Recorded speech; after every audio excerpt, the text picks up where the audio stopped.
What's good, you guys? It is me, Jordan Young, aka Sneakonomics, back with another YouTube video. And yes, your eyes do not deceive you. The price just went up. No, jokes. The quality just went up.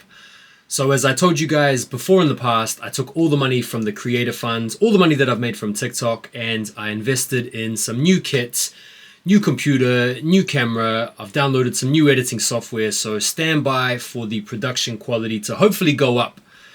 Apologies for the content, that's going to be as crap as usual, but at least the production will be good and the pictures will be prettier.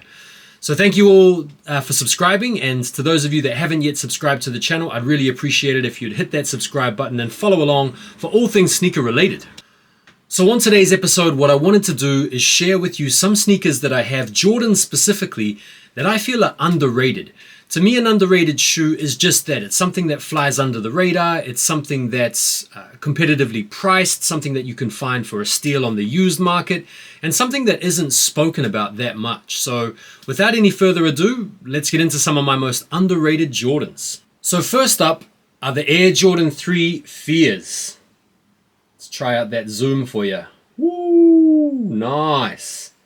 Yo.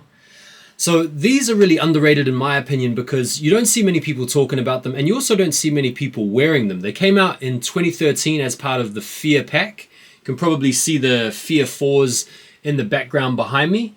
And I just love the stealthy colorway, whether it's the grays or the charcoals or the dark colorway. I like how the orange just nicely offsets it, that touch.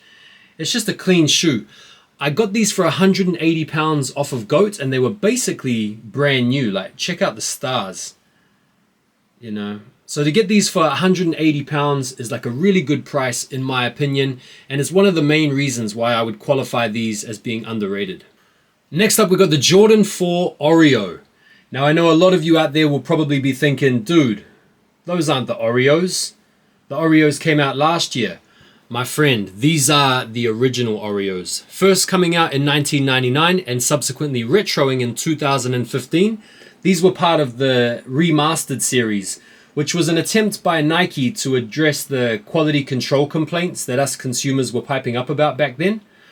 These are available for decent money. I picked these up for 120 pounds off of GOAT. Used, of course, but even though they're used, they're still very wearable, and they've still got lots of life left in them.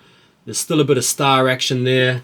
Heel drag is minimal. And so given how wearable they are, they're like an upmarket black cat in my opinion.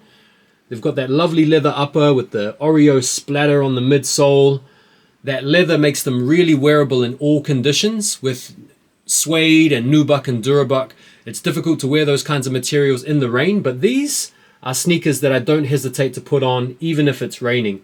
And so given the price, given how stealthy they are, and given the fact that they've only retroed once since 1999, makes these underrated as in my opinion.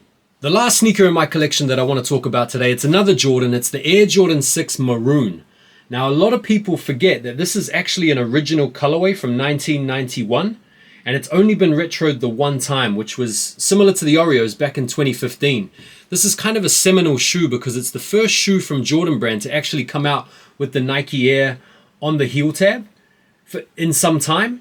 And so a lot of collectors like me were really pining for a Nike Air heel tab Jordan, and this was the shoe that sort of resurrected that attempt by Jumpman to bring that nostalgia back for us. In my opinion, it's bang on trends. You've got the maroon touches obviously with a really nice white creamy leather upper, making this particular sneaker bang on trend with regard to the whole vintage or thrifting or old school 80s and 90s look. This is your quintessential 90s basketball sneaker right here, and the maroon touches just make it pop. So really underrated. You can pick these up for good prices on the market, especially used. You can pick them up for under retail. And given the fact that it's in its original form and it's just a clean colorway, slept on, underrated. So those are three of my most underrated Jordans in my collection. It's because the price on them is really good. You can pick them all up for steals on the used market. It's the fact that you don't see a lot of people talking about them or going on about them in the mainstream, and they're just cool. So I hope you enjoyed them. I hope you agree. If you don't, let me know in the comments other sneakers you maybe feel are underrated.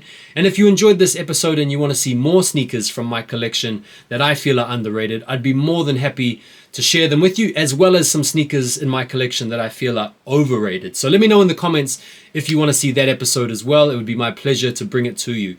If you haven't already done so, please subscribe to the channel. The growth has been amazing and I appreciate all the support, and I look forward to seeing you on the next video. Thank you very much for watching, and peace out.